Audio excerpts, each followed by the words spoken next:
Good morning बच्चों। आज हम हिंदी वसंत भाग 1 का पाठ 9 चिड़िया की बच्ची ये पाठ हम पढ़ेंगे। आज हम पक्षियों के बारे में एक पहली कविता में भी पढ़े थे। इसी वसंत किताब का पहला चैप्टर था ना, पहला हम पंछी उन मुक्त गगन के, उसमें भी हमने चिड़ियों के बारे में पढ़ा था, पक्षियों के बारे में पढ़ा था कि वो कैसे स्वतंत्र होकर उड़ना चाहती है। तो इस पाठ में भी बस उसी तरह की कुछ कहानियाँ हैं, कुछ पक्षियों के बारे में, चिड़ियों के बारे में जो स्वतंत्र मस्त मौनी होकर उड़ना चाहते हैं। चिड़िया की बच्ची। माधव दास ने अपनी संगमरमर की नई कोठी बनवाई है। उसके सामने बहुत सुहाना बगीचा भी लगवाया है। उनको कला से बहुत प्रेम है। धन की कमी नहीं है और कोई व्यसन छू नहीं गया है। सुंदर अभिरुचि के आदमी हैं।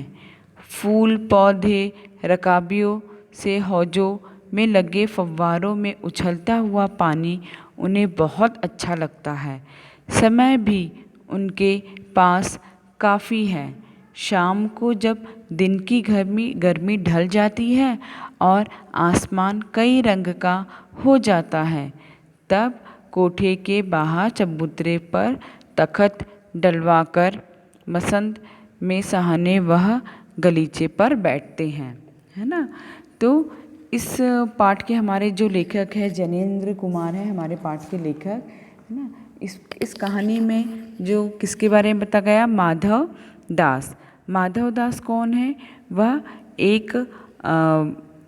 एक व्यक्ति है जिसको प्रकृति से, जिसको कला से बहुत प्रेम था, है ना। उन्होंने अपने संगमरमर में संगमरमर की एक नई कोठी बनाई थी, जिसके सामने बहुत ही सुंदर बगीचा बनाया था।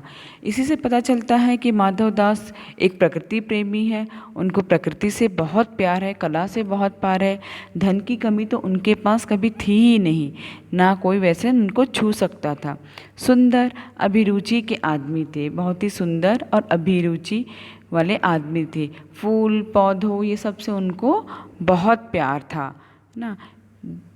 शाम को जब दिन की गर्मी ढल जाती तो आसमान कई रंग के और कोठी के बाहर चबूतरे पर वह बैठ जाते। अपने कोठी के बाहर जो चबूतरा बना है वहाँ एक तख्त डाल के बैठ के बाहर की प्रकृति की सुंदर पेड़ पौधों को वह देखते निहारते रहते हैं और प्रकृति की छटा निहारते हैं। इनमें मानो उनके मन को तृप्ति मिलती है। मित्र हुए तो उनसे विनोद चर्चा करते हैं, नहीं तो पास रखे हुए फर्शी हुक्के की सटक को मुंह में लिए ख्याल ही ख्याल में संध्या को स्वप्न की भांति गुजार देते हैं। आज कुछ कुछ बादल थे, घटा गहरी थी, धूप का प्रकाश उनमें से छन छन कर आ रहा था। माधव दास मसनन के सहारे बैठे थे। उन्हें जिंदगी के क्या स्वाद नहीं मिला, पर जी भर कर भी कुछ खाली सा रहा, है ना। तो वो प्रकृति की छटा को निहारते रहते थे, मानो उनको देखकर उनके अंतर मन को बहुत तृप्ति आनंद मिलता था। वो क्या करते थे, कभी उनके मित्र मिलते थे तो उनके साथ बातचीत करके समय व्यतीत करते थे, नहीं तो अपने फर्श पर बैठे हुक्के मार के मुंह में दिए ख्याल ही ख्याल में संध्या के स्वप्न की भांति गुजार देते थे। मतलब हुक्का मारते हुए संध्या को देखते हुए, है ना, संध्या का आनंद लेते हुए वे गुजार दिया करते थे। आज कुछ कुछ बादल थे, घटा गहरी थी, धूप पर प्रकाश के छन छन। फिर वो सोचते थे कि आज तो कुछ कुछ बादल थे, घटा गहरी भी थी। फिर माधवदास मनपसंद के सहारे बैठे थे। उनकी ज़िंदगी का क्या स्वाद उन्होंने नहीं लहा, पर भी जी भर के कुछ खाली सा उनको महसूस हमेशा रहता था।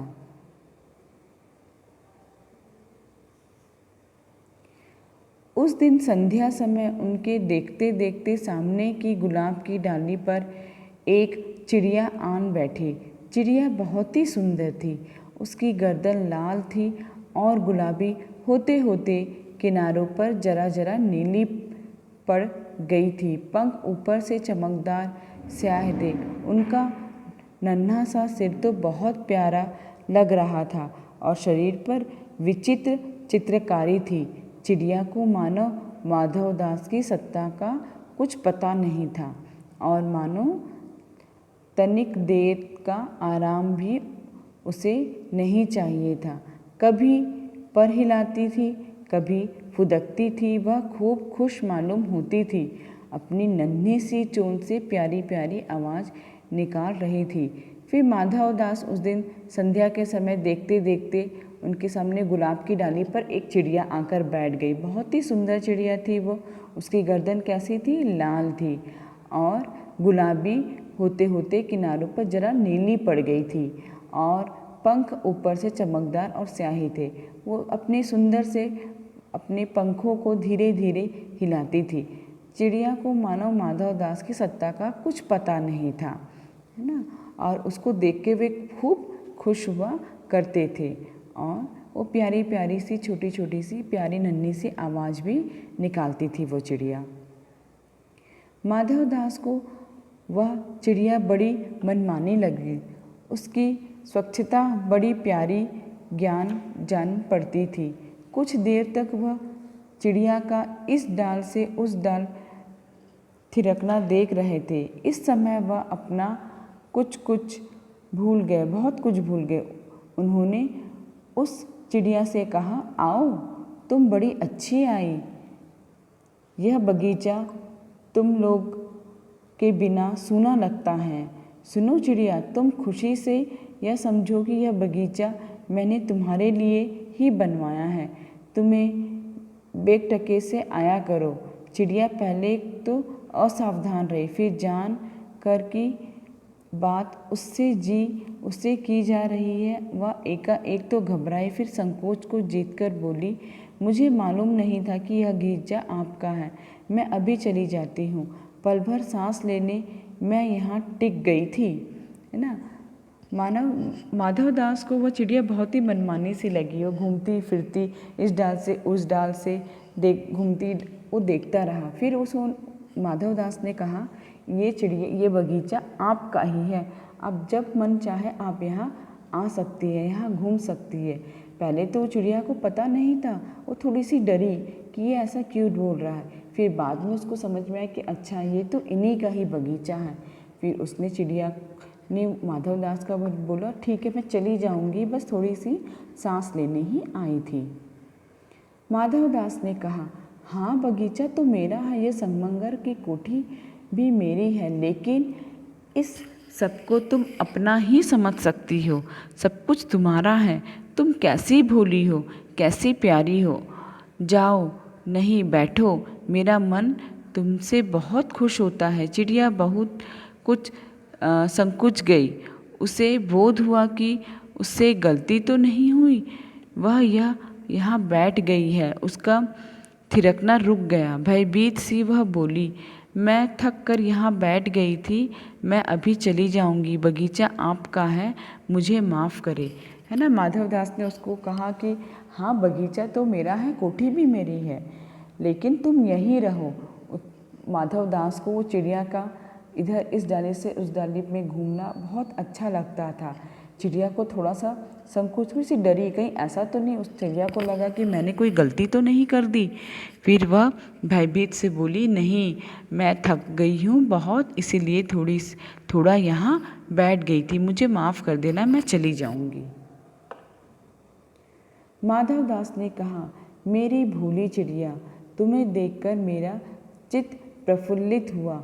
मेरा महल भी सुना है, वहाँ कोई भी चहचहाता नहीं। तुम्हें देखकर मेरी रागनियों का जी बहलेगा।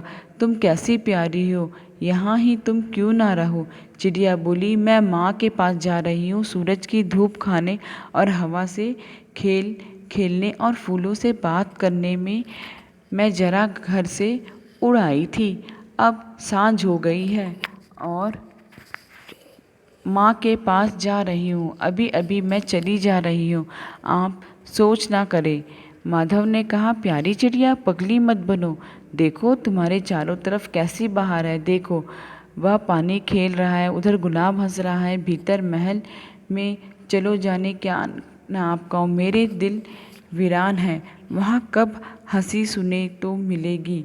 मेरे पास बहुत सा सोना मोती है। सोना का एक बहुत सुंदर घर है, मैं तुम्हें बना दूंगा। मोतियों की झालर उसमें लटकेगी। तुम मुझे खुश रखना। और तुम्हें क्या चाहिए माँ के पास बताओ क्या है। तुम यहाँ ही सुख से रहो मेरी भोली गुड़िया।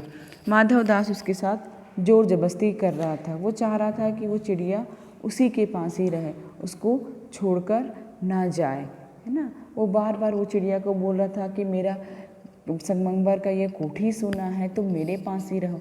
लेकिन वो चिड़िया बोलती है, मैं तो माँ के पास ही रहती हूँ, सूरज की धूप खाने वाली हूँ, हवा में खेलने वाली हूँ, फूलों से बातें करने वाली हूँ।